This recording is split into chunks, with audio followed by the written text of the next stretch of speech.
We have another big development in the Neil Gaiman case that a lot of people have been overlooking, as this has gone completely mega viral at this juncture. Even the New York Times is covering it. Every media outlet has decided to jump on at the point where Neil Gaiman made his blog responding to this. Now, we made a video on Neil Gaiman's response. There's a lot of lies involved there and a lot of PR tricks that he's trying to put on people, which we covered yesterday.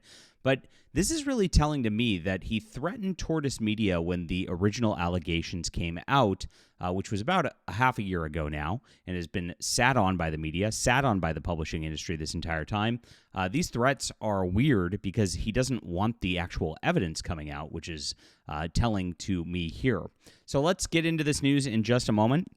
My name's John Delarose. Please smash that like and subscribe button. Join us as we talk about all things in science fiction and fantasy. This is one of the biggest stories of the year, of course, and I am a science fiction author myself. I would love for you to check out my books. This is my Arroz War space opera trilogy. It is about a spy who embeds himself on an alien starship, trying to bring back information to humanity in the middle of a war, and it really, really explodes into a lot of fun action and a lot of cool scenarios, which really build up once you get to book 3. Get the whole trilogy today. It pays off awesome. It's available on ebook, print, and audio for you. If you love science fiction, you're going to enjoy this. Thank you guys so much for supporting our books. Again, it's in the description below. All right, so the media seems to have gotten a hold of Neil Gaiman's situation with outlets from the New York Times to the Washington Post after half a year of sitting on the story. It might have been more than simply protecting the Sandman creator, as Tortoise Podcast editor revealed that Neil Gaiman's lawyers threatened them over their expose. Neil Gaiman was rocked this week, if you don't know, with an interview by his former nanny, Scarlett Pavlovich, for New York Magazine, detailing graphic and horrific details on her claims of sexual abuse against the American Gods writer. Part of the odd situation about the Neil Gaiman story is how these details have been well known for nearly a year because of the work of the Tortoise Podcast, and of course Fandom Pulse, my news outlet, for detailing the abuse allegations against Gaiman. Moreover, women have been warning about Gaiman for years, with 9 women now making allegations about him, according to recent reports.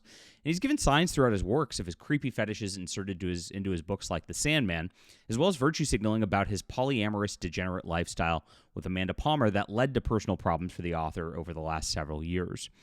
However, the story is finally out because of an in-depth interview with this accuser, Scarlett Pavlovich, that revealed the disgusting detail. It was really, really bad. We won't belabor them again if you've not read that story yet, but it was horrific. The mainstream media is finally reporting on it. Neil Gaiman even replied with a bizarre blog post claiming there was no abuse. And here's one of his old virtue signals for feminism, hashtag he for she. He went all in, virtue signaling with Me Too and the like, and of course, this is part of the ridiculous part of all of this. So Paul Karuna Galizia, is a story journalist who reports and edits for Tortoise Media. Having worked on the Neil Gaiman story, they spent months poring over the informations from multiple victims. Tortoise revealed texts and legal documents and even phone calls between Neil Gaiman and his victims that paint quite a different picture than Gaiman posted on his blog. Now that the story's out, Paul Karuna Galizia has revealed amid his reporting, Neil Gaiman sent lawyers to threaten Tortoise Media. This is pretty crazy. And they threatened him into silence, which might explain a portion of the mainstream media blackout on the story over the last 6 months. This is what he said right here. American Gods author Neil Gaiman denies sexual assault allegations. And that's actually, if you look at most of the media responses, they all waited until he issued his response, and then they all reported on his denial, and that was their report, right? So they were all, this is the media being complete chickens because they're scared. They don't want him to, sue them or whatever, get a defamation lawsuit. And I don't think a lot of the American media is really at risk here. We've definitely not gotten any contact from them or anything like that. I'm just reporting on what's being reported on after all, so there's not much they can do. I'm just telling what I've seen. And so it's really, really, really a cagey way for the mainstream media outlets to handle this. Very, very sick of them. And it's a couple reasons. There is the fear of that. There's also a fear that he's too big to fail, that he's too big a part of the publishing establishment. After all, this guy's been propped up for decades as like the rock star of science fiction and fantasy through his degenerate works that have been out there that have been, they're really, really overrated. Let's be honest, guys. And of course, it's been propped up with movies of Stardust, movies of Neverwhere, Netflix adaptations of The Sandman, or Amazon adaptations of Good Omens. They've gone hard trying to just force his work into everything. And none of those have been real breakout successes in film, by the way. It's like when people actually watch them and see them, they realize, like, these really aren't that great. It kind of like, got more hype in the comic medium. I think it's easier to build a hype machine there than it is anywhere else. And with the books also, I mean, there's not a lot of serial self-promoting authors out there to the level that he is. And so you get a guy who can actually market himself. It does a lot. Not to mention they pushed him on everything. I don't know if you've ever gone to like a bookstore and looked at fantasy books and things like that, but his name gets on blurbs of like every book. And what I mean on the blurbs, like, on the covers of the book where it's like, there'll be a quote like, "Fantastic storytelling, Neil Gaiman," like on like, he's on everything. He wanted his name everywhere, and it was very, very obvious. And the creepiest one's probably the Battlefield Earth one. And then you get into that, and there's a whole Scientology element of propping up Neil Gaiman that, like, we could talk about for hours as well. But we'll stick to this topic for now. So here it is. He's denied it, says the Washington Post, also the New York Times, etc. Neil Gaiman says he's breaking his silence, but the silence was his doing. Yes. He absolutely tried to push a silence for 6 months. He tried to shut up Tortoise Podcast. There was, according to my sources, an internal memo at DC Comics that told people not to talk about it because they, of course, that's where they published Sandman. And so it was a big deal. Like, there was a coordinated silence about this. In the comic book media, nobody talked about it.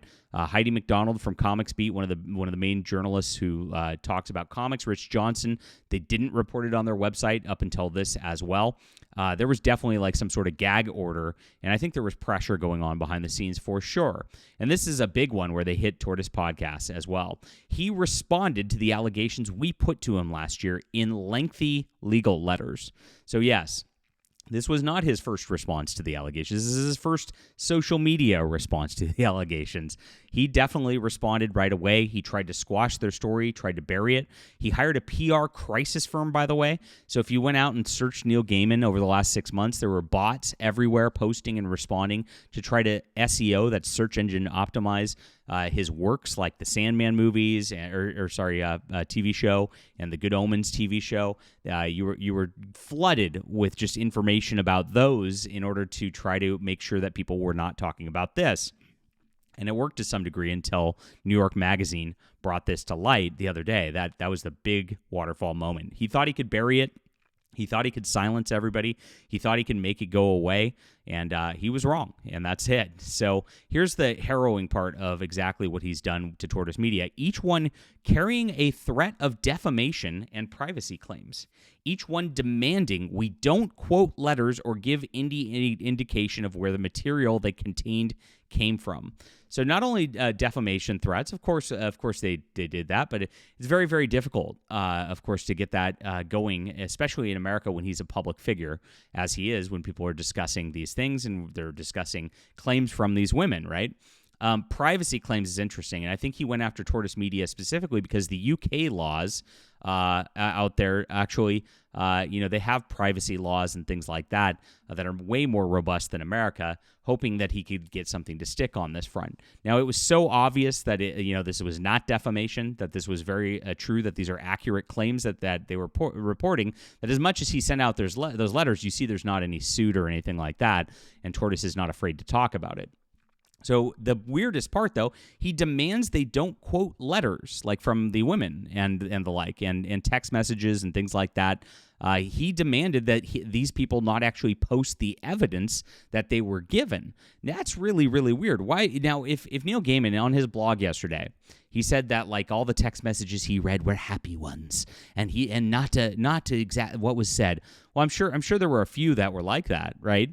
But why would he want them not to post the actual evidence if that evidence was like that? Very, very weird, right? Or give any indication of the material they contained came from. So he wanted those hidden. He, of course, wanted the hush money settlements hidden that the women actually brought out, and they actually gave Tortoise the information on how much they were paid for their hush money and all that. This is a big extortion racket right here. This is blackmail, basically. You stay silent, I'll give you money. Otherwise, I'll sue you, right? And I don't think those ever hold up in court on that level. Very, very weird stuff that he's trying to hide the evidence. He didn't want Tortoise talking about the evidence, and this is a big damning problem for Neil Gaiman. And, of course, Galizia mocks him at this point. Aside from being a feminist, Gaiman is a free speech champion. Wow, so he tried to silence the Tortoise podcast. That was a part of this whole deal, guys. Wild stuff as it develops today. Thank you for being here. Please hit the like and subscribe button. Does this change your opinion on the situation? Let me know in the comments down below. I think it's very, very bad that he tried to silence these people and actually wrote them legal letters saying don't share the evidence. Very, very weird. Please check out my science fiction books, guys. Grab this Arroz War trilogy in the description below. It's available on ebook, print, and audio. Really appreciate you for being here and being great readers. We'll be back soon.